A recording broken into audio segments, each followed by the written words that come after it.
Ассаляму алейкум. Бүгін сіздерге қызылшаны қыс мезгіліне арнап қалай дайындап сақтайтынымды көрсететін боламын. Видеоның соңына дейін көріңіздер. Ол үшін ең алдымен ыдысымызға суық суды құйып, қызылшаны отқа қоятын боламыз. Қызылшамыз 1,5-2 сағат отта тұрды. Піскен қызылшамызды осылайынан судан сүзіп алып, жақсылап суытатын боламыз. Жақсылап жуылған банкаларымды осылай духовкада 10 минут 100 градуста стерилдеп алдым, және де қақпақтарын суда қайнатып алдым. Қызылшамыз әбден суыған кезде осылайынан қабығынан аршимыз. Менде таза қызылшаның салмағы тазаланған күйінде 2 килограмм болды.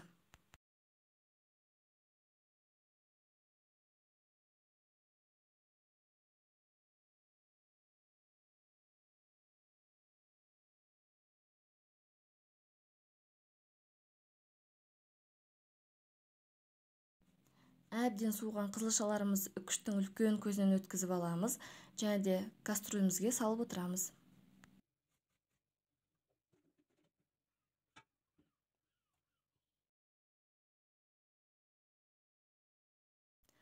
Қызылшамызға 120 мл өсімдік майын, 1,5 шай қасық тұз, 5 шай қасық қантымызды, және де 1 шай қасық лимон қышқылын қосамыз. Егер лимон қышқылы болмаса, 1 үлкен лимонның сығындысын қоссаңыз болады.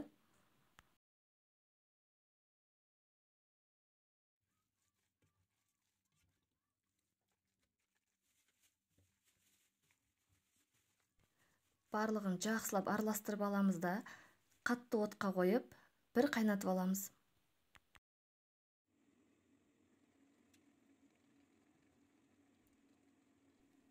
Қызылшамыз қайнаған бетте астын ақырын қойып, 15 минут бетін жауып, бұқтыратын боламыз.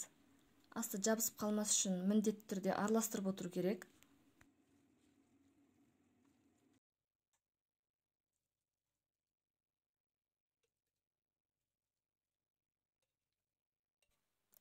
Біздің қызылшаларымыз дайын. Осылайна банкаларға салып аламыз. Кішкене бетін престейміз.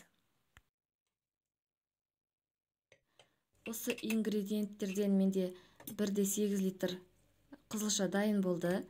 Аузын жақсылап жабамыз.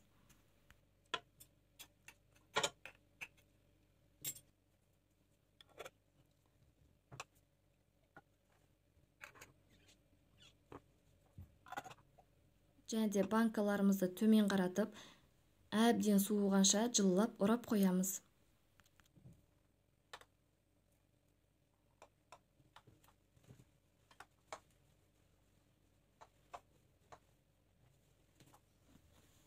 Міне біздің барлық дәрумені бойында сақталған қызылшадан заготовкамыз дайын болды.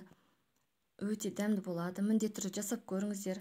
Бұны қыс мезгілінде борщқа қоссаңыз, салат ретінде жесеңіз, немесе нанның үстіне жағып жесеңіз де өте дәмді. Осы видеода көрсетілген ережелерді сақтай отырып жасасаңыз, бұл банкаларды бөлме температурасында да сақтауға болады. Бұл бір порцияның ингредиенттерін көрсеттім мен. Неше порция етіп еселеп жасасаңыз да болады. Қыста таптырмас дәрумен. Сіз қыс мезгіліне қызылшаны қалай сақтайтыныңызды астыға комментарийға жаза кетіңіз. Маған өте қызықты. Менің видеом ұнаған болса, лайк баса кетіңіз. Арнама әлі тіркелмеген болсаңыз, тіркеліп, қоңырауша белгісін басып қойыңыздар. Осы рецепті міндетті жасап көріңіз. Сіздермен болған Хан қызы Керімай. Назарларыңызға көп рахмет.